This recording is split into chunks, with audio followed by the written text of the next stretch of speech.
Hi everyone. In this video, we try to understand the file structure used by the Linux system. For this demonstration, I have installed Ubuntu on my Raspberry Pi.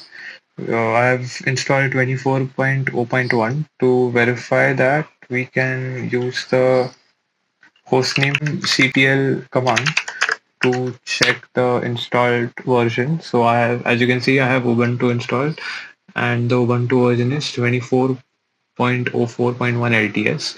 So we are on the Linux 6.8 kernel. Okay, now to understand or to get a visual representation of the file structure in Linux, I have installed a package called tree. To install this package, you can use any package manager. For example, I'm going to use the apt package manager to install it. So for that, I just need to put sudo apt install tree. I have already installed it, so I don't think it will install any more packages. So yeah, you can see the tilde symbol here, which signifies that I am in my user directory. To navigate to a root directory, we'll use the cd command and we'll do cd slash, which will take us to the root of the Ubuntu system directory. So as you can see, the symbol has changed to a slash. That signifies that I am in the root directory right now. So if I do a simple ls command here, it will list all the directories present in the root. To get a better visual representation, we'll use a tree command. So tree dash L1. So these are the first level directories which we have in our root. You can see a few of the directories are colored in blue and have an arrow which points to another directory. This is called a symbolic link. It's like a shortcut. Like whenever you go into bin, it will just point you to the user/bin directory instead. That is what you call a symbolic link in Linux. Now let's get started with the first directory we have, that is bin. The first directory is bin. Bin essentially stands for binary. So the bin folder contains all the binaries to the programs which we use. For example, all the commands that we just use: cd, ls, mkdir, meter, kill. The binaries for these commands or these programs are stored in the bin folder. Let's just do a simple ls command in the slash bin directory, which will list out all the programs that are present here. So you'll see there are a lot of binaries which are stored in this. Essentially, all the binaries for all the programs which you are using are stored in this bin directory. Next up is the boot directory. So this is a very important directory in Linux. The boot directory essentially contains the Linux kernel and all the boot files which are necessary for Linux to boot. So the boot directory is one of the most important directories and you should not be playing with it as much because you can end up destroying your Linux install if you play with the files that are present here. The most important things that a boot folder contain is the Linux kernel, the initial RAM disk, the bootloader files, the system map, and a few configuration files for the OS to boot. So we can check out this directory once by just we can do ls slash boot here. In the boot directory, like I explained, we have the system map files. The system map file is a list of addresses of kernel symbols. The VM Linux, this is the Linux kernel. It is the core of the operating system which manages all the hardware and resources. Next are the config files. So these are the config files which contains a lot of settings and parameters essential to the kernel and the bootloader. And then there is this init rd. So init rd is like initial RAM disk. So this is a temporary root file system which is loaded into the memory to help the kernel set up the real root file system during boot. So that's about the boot directory. Let's go back to the previous windows. Yeah. So next up is dev. So dev stands for devices. I have a graph to explain it. So dev stands for devices. It includes all the device files. In Linux, we interact with devices using the file-like interface. Like the same operations which can be performed on a file can also be performed on the devices. Let's just check out the dev directory once. So if I just ls into /dev. So as you can see, there are a lot of devices in this directory. The device directory in Linux contains device files, or we can also call them as device nodes, which represents the hardware device and virtual devices managed by the kernel. So devices are of mainly six types. First is the block device, which contains block data or hard drives or SSDs. Those are normally stored as TT, SDA or SDA1, SDA2. Next are the character devices, C type. These devices represent device handling through data streams. Example is dev slash TTY devices. So all these devices are character devices.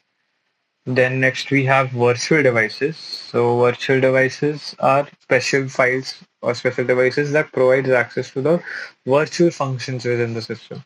For example, the dev slash null or the null one is a virtual device. Next we have pseudo terminal devices. So pseudo terminal devices are virtual terminals and are often used by emulators or the SSH sessions. Like terminal devices are TTY and pseudo terminal are PTY. Next up are the sound devices. Sound devices represent the audio devices. One of the sound devices is SND, if I can find it in this list for you. Yeah, SND here. This is a sound device. And another type of device is the network devices. So network devices represent the network interface. Example of a network interface device is TAP. Okay, so moving on to our next directory. Next one is etc or etc or etc. You can call it whatever you want. So etc stands for editable text configurations. So this directory mainly contains all the configuration files. Let's just try to explore this directory a little. Let's ls into the file. Okay, so here you can find a lot of files which contains the configurations of a lot of the programs. For example, you can find the config file for SSH here as well. So we have a SSH folder here. Let's cd into that. So we can check out the files in slash etc slash SSH. Yeah. So these are the config files or the ssh config.d file or ssh config file, which is used to configure the SSH connection. So the SSH config file is used to configure the SSH server, and the other important file SSHD underscore config. This configuration file is used to configure the OpenSSH daemon. Next up is home. So home is where you'll find the user's personal directories. So in my case, I have a user called Ubuntu. So if I try to just ls into the home directory, you will find a folder under the name Ubuntu. Yeah, that's right there. So under this Ubuntu folder, the OS will store all my personal directories. As you add more users to the system, more like let's say if I created a user one or user two or a guest user, you will find a separate directory for the guest user or the user one in the same folder. This is where you store the user specific files or directories. So next up is lib. So lib is where our libraries and kernel modules are stored. The lib directory is a crucial part of the file system. It will contain all your share libraries as well as the kernel modules. Let's check out the lib directory. Ls slash lib. Yeah. So as you can see, there are various types of files here. It mainly contains the kernel. It mainly contains the share libraries like the OpenSSH, MIME, BPKG. apt package installer, package manager, SFTP server. These are the common Python 3. These are the common libraries which are used. And it also contains the kernel modules in the modules folder. If we try to ls into the modules directory here,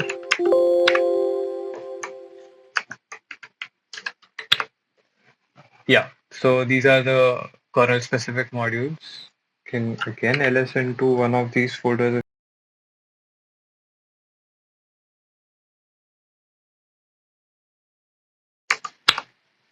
Yeah, these are some of the kernel modules. That's it about the libraries of the lib module. It just contains all your libraries. If we go back to our main tree again, so next up is the media folder. So whenever you mount an external USB drive or some external storage device, it mounts itself in the media directory. So let's say you plugged in a pen drive, you will find the contents of the pen drive in this media directory. Next up is the mount directory. So this directory is also intended for mounting various types of file systems such as external drives or network shares or temporary files. The difference between media and mount is that the automatically mounted devices are mounted to the media folder and the devices which are mounted manually are mounted in this /mnt folder. Next up is OPT or optional directory. This directory in Linux usually stores the optional software packages that are not part of the default operating system installation. Next up is proc. Proc stands for process. The proc directory is technically a virtual file system which provides us a way to interact with the kernel. Let's check out the proc directory once. If we ls into /proc, yeah. So these are the various PIDs or process IDs which are currently running, and these are some basic processes which we have. CPU info version, these are like standard system information processes. CPU information gives you details about your CPU. If I do just cat /proc/CPU info, it will give me details about the CPU I have. As you can see, it's a quad core processor and it gives me details about them. Similarly, we can just use uh, /cat/proc/version and it will give me information about the Linux kernel version that we have. So let's go back to the main tree. Next up is the root folder. The root directory contains the root user's files. In a similar fashion, the user directory will contain all the user specific files. The root folder acts as the home directory for the root user. The run folder directory is a temporary file system that is used for runtime data storage. Next up is the sbin. So similar to the bin folder which stores the binaries of all the programs, the sbin folder contains all the system binary files. It contains very crucial binary files which are only intended to use by the system administrator or the root user. It contains various executables which should only be used by the root user. For example, the shutdown command, the mount command, the reboot command. Let's just check out this sbin folder, which will give you an idea of what kind of libraries are stored, what kind of binaries are stored in this folder. If we ls into /sbin,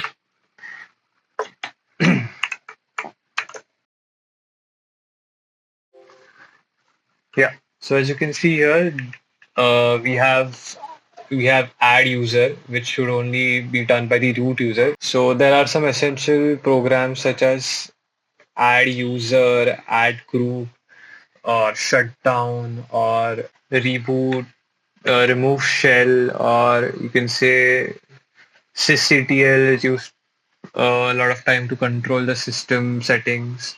You can also check out the reboot command, which reboots the whole system. So essentially, SBIN stands for system binaries, which are essential for system administration. Next up, we have Snap. So the Snap directory is not technically part of all the Linux distributions. Snap is a packaging system which is developed by Canonical, which is the company behind Ubuntu. Snap provides us a way to package and distribute applications. So the Snap directory technically contains all the Snap packages. Next up is the SERV folder, SRV or the server folder. So this folder essentially contains all the server specific details. Example, the files related to the FTP server. So next up we have sys. It is also called as sysfs or system file system. This is another virtual file directory which is similar to the dev and proc file directories which we've seen before. It also provides us information about the system hardware device and other kernel related information. For example, you can get information about your CPU, or you can also use this file directory to increase the screen brightness or control the fan speeds of your system. Next up we have TMP. It stands for temporary. So as the name suggests, this folder contains temporary files, which is usually placed by the applications that you are running. The files stored in here contains data which is not being continuously used by the application, but might be used at some point of time later. We can check out the TMP directory. So let's just navigate to the /tmp directory. Let me clear out this ls/tmp. So currently I'm using the tmux package to get this split screen terminal and multiple terminal sessions. So tmux might be storing, like you can see here, some temporary files in this directory. Let's go back to the main tree here and move on to the user directory.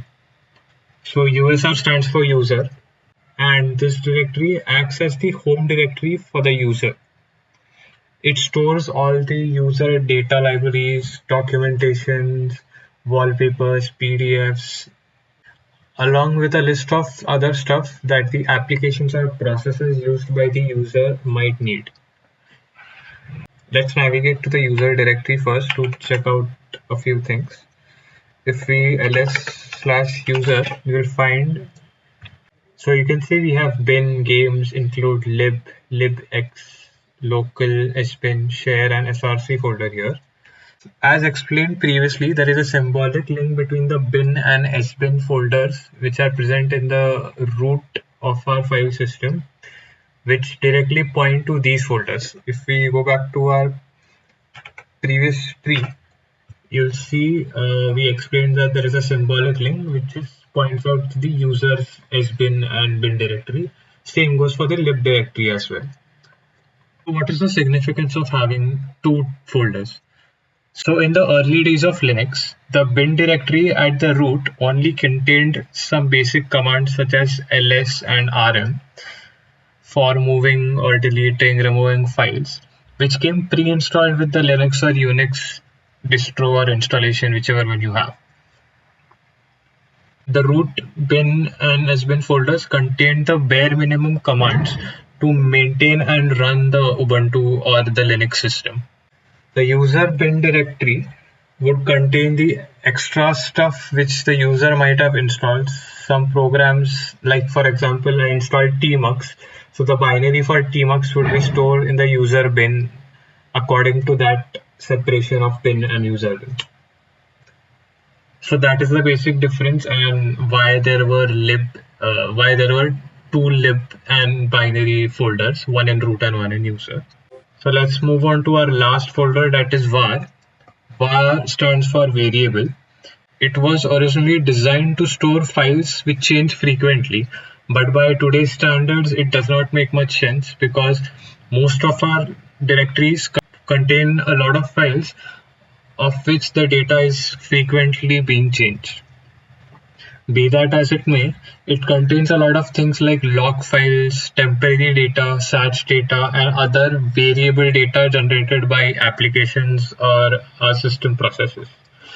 Let's check out the var directory as well. If we just ls var, let's check out the log folder.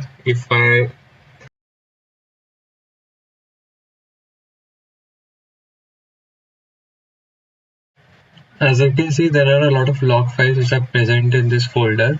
It contains SAS or application SAS data, library, data modified as the program runs, and log files, optional files, spool, and some temporary files. I think that's about it. This covers all the directories which are present in our Linux system. To wrap up, we have explored the essential directories in the Linux file system, including bin, home, etc, user, etc. Understanding the directory layout is crucial for anyone working with Linux, whether you are managing a server or just using it as a personal machine. If you found this video useful, please like and subscribe, and share your thoughts or questions in the comments below. Thank you for watching. I'll see you in the next one.